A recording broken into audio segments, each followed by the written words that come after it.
In 5 or 10 years, when players discuss the best action open world games again, if Wuthering Waves can be mentioned and regarded as one of them, I think that would be excellent. This is also the goal we are working hard to achieve. This is something that the CEO for Kuro Games, the developers behind Wuthering Waves, had to say during an Guangzhou Daily interview published back in January of 2025.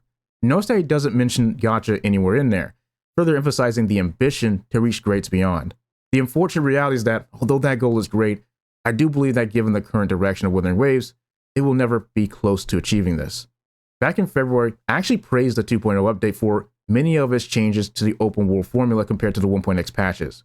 Specifically, its emphasis on discoveries being new gameplay experiences, not just clusters of enemies to face and chests to loot. There was a reason to wander, and it felt like the game wanted you to, despite the ability to fly past it all. I felt that if they grew on this, then the open world would become a far more memorable one. But 9 months later, things have somehow not only not improved in quality, they've stagnated to the point of degradation. It feels like the game is cruising on the presentation and fidelity of graphics and combat over literally everything else. So with this video, I'm going to treat Wuthering Waves as the CEO himself wants it to be treated. In order to get there, I feel the game needs a much needed kick in the pants. We'll be going over and re-emphasizing what has worked and should be built upon, while also going over what just isn't. There are 2 locations in the game I would consider to be my favorite spots in the open world. The first being the port city of Guishu all the way back in 1.0. Here, there was a mechanic for the area where the floor was essentially lava, so you were asked to look around and engage with the environment by using your movement abilities to navigate the ruins. This even asked you to plan how you engage with enemies, since some will be on that lava, so you could try luring them to some more comfortable places to fight, or engage while keeping your depleting HP in mind. There was also puzzles that had you engage further with the environment by having you transfer power to open different pathways and buildings, revealing reward chests, or making your navigation easier. And once you completed the story for that region, there was complete transformation. The floating rocks and buildings moved to become a new part of the area to explore, and the lava debilitation was vanished. The land was healed, and you got to reap the benefits of that with more relaxed navigation. I wasn't just walking around from chest to chest and from one cluster of enemies to the next here. I had stumbled upon a new gameplay experience that took advantage of the core gameplay of Wuthering Waves in meaningful ways. Even in my 1.0 video, where I'm critical of the open world back then, I couldn't help but praise this region. The next location was in 2.0, a maze-like structure known as the Oakheart High Court. It's a location you stumble upon of your own free will, no waypoint markers or hints. You just notice the great tree over the region and make the decision to investigate. It's here that you discover a maze-like dungeon area where plenty of enemies and loot within, giving you a reason to engage and explore. And the walls are high enough to make it where it's inconvenient to try and use flight to get everything. But as you get deep enough in the maze, you soon get to the middle and make yet another discovery. It's not just another chest in the room you stumble upon, it's a pretty beefed up enemy. But he doesn't attack you outright. Instead, you're challenged to a board game. It's with this game that the mechanic of the area is revealed. Win the game, you get to fight the monster, but he's pretty powered up. You might win, but it'll be pretty tough. Instead, you want to try and move the pieces in a way that opens up different parts of the maze. In these different areas are more loot, but more importantly, mechanisms that the monster is using to buff himself up. So the goal becomes trying to disable these mechanisms using this board game, but you don't want to end up winning too early, and you don't want to lose either, since he will then reset the board and your progress if you do lose. The reason why the area was so memorable for me is because, 1, the hints are minimal, but 2, this was me stumbling upon a new gameplay experience I didn't get anywhere else in the world. It felt like a new discovery entailed upon my own personal journey, and the open-ended feel made it feel even more so with me making my own decisions on how to engage. Both the port city and Oakheart gave me that sense of progressing through the land, not just looting it, actually delving deeper and deeper, layer by layer. It's what happens when you remember that level design is as important in open world games as they are in any other. I feel that's when you start getting into the true magic of some of the greats in open world games.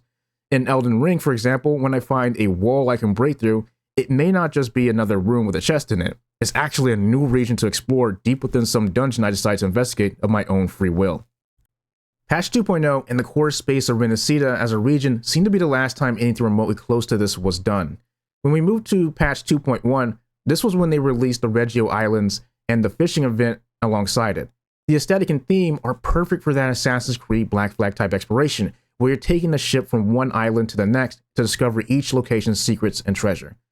Only it became quickly apparent there was absolutely nothing on these islands but sporadically placed treasure chests. Nothing like each island having its own story to tell through gameplay. You cleared one island of chest, on to the next one. It actually became more convenient for me to forego the ship altogether and just fly to each island. The ship was almost nothing to do with the exploration. The ship only exists because it's the only way to interact with the fishing event, which all exists in a vacuum separate from the rest of the game.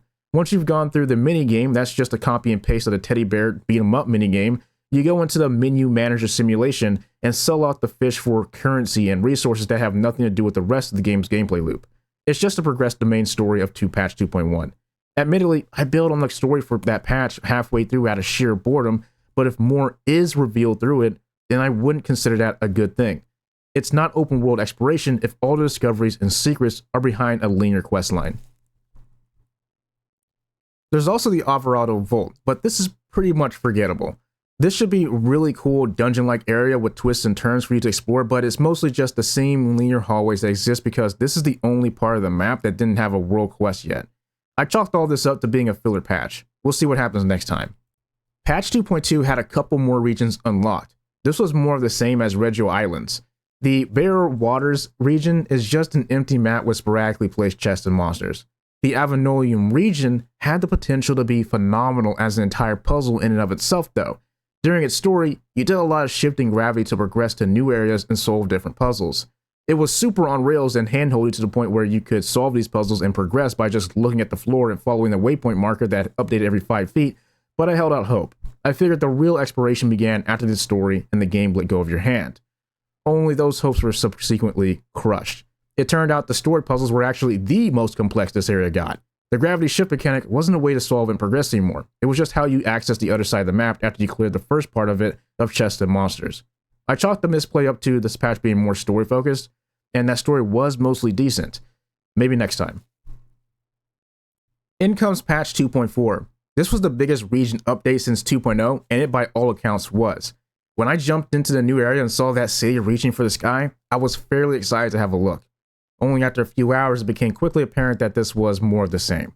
Clusters of enemies to fight and chests with the occasional 10-second puzzle you know the solution to the moment you see it. Nothing in between and nothing to surprise you. Yes, there was small quests to find, but nothing memorable. I would even say the world quest got a downgrade. They're so handholdy and short, I forgot about them soon after. They also suffer from that grind rail and wall running sequence they like to copy and paste all over the game these days. After you're done, they only result in a part of the region having some glowing dragon over some bones, and a change in music as a reward when you're near it. Remember when I said it felt like they were focused on presentation and fidelity over everything else? This change in the region is unlike the port city I described before that did so much more. Fortunately, there was a saving grace for this patch, and it came out during its part 2. I'm talking about the Banners Never Fall event. It took a lot of mechanics from Virtual Crisis combat events and placed them into an open world setting, and the spot was unexplored and newly opened up once you complete this region's story. This basically recontextualized your exploration of the zone, and it even gave it a feeling of progression. There was also some surprisingly intricate level design as well, having you delve into deeper interiors and out the other side to new parts of the area. I did the whole thing solo on Lupa, crafted healing items, and felt like I was playing a character action game for the first time in a while. Not quite there to being Port City and Oakheart level since you didn't have to worry about any mechanics beyond the enemy levels, but it was something. I still hold out hope that more events like this one are built upon. As for patches 2.5 and 2.6, honestly, I'd just be repeating myself. 2.5 is Alvarado Vault, but an even bigger emphasis on presentation and music overall else, and 2.6 is probably one of their most empty maps since 2.2. Looks good though, at least, right? The reason why I'm being so critical is because, again, the CEO himself doesn't want this game to be just another gacha game. 9.5 out of 10s for good graphics and an okay story doesn't help him. He wants this game to be seen amongst the greats, like Breath of the Wild and Elden Ring. But if the game is truly going to reach those heights, then Wuthering Waves needs to remember that it's an open world game. People don't remember Elden Ring for the chests and clustered mobs. They remember it for the surprises and gameplay experiences they discover along their journey. And people don't remember Breath of the Wild and Tears of the Kingdom for graphics and presentation alone. They remember it for the diverse, non-linear journey you create for yourself. Right now, Wuthering Waves' world feels too focused on being convenient, frictionless, and as efficient to complete for gacha currency as possible, while being pretty enough to draw in people who see the game via YouTube videos and Twitter posts. If they take that philosophy behind the Port City of Guishu and Oakheart and build on it, again, don't just copy and paste, maybe in 5 years, we will be talking about the game as an equal amongst those titles. But right now, even 9 months after that interview, it's not even close.